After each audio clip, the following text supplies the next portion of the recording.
আসসালামু আলাইকুম ওরহমতুল্লাহি ওবারাকাতু। আজকের এই ভিডিওতে আমরা আলোচনা করব টয়লেটের ভিতরে মোবাইল নিয়ে মোবাইল চাপা যাবে কিনা।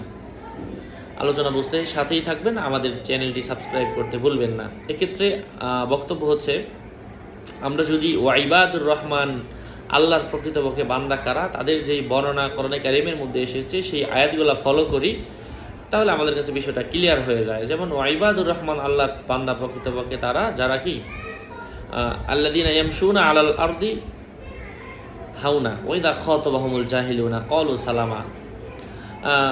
আমি এই আয়াতে এখানে এই জন্য বললাম যে ইয়ামশুনা আলাল আরদি হাওনা, তারা দুনিয়াতে নিশ্চিন্তে নির্বিঘ্নে চলাফেরা করে এবং তারা অযথা কাজের দিকে মনোযোগ দেয় না। বাথরুম আসলে এটা প্রয়োজন পূরণ করার জায়গা, হাজত পূরণ করে দ্রুত বাথরুম থেকে বের হয়ে আসবেন, কারণ এখানে জিনভূত অনেক কিছু থাকে। সেখানে বসে আপনি মোবাইল চাপবেন কেন? এটা সুস্থ মস্তিষ্কের মানুষের কাজ। আল্লাহ পাক বোঝার তৌফিক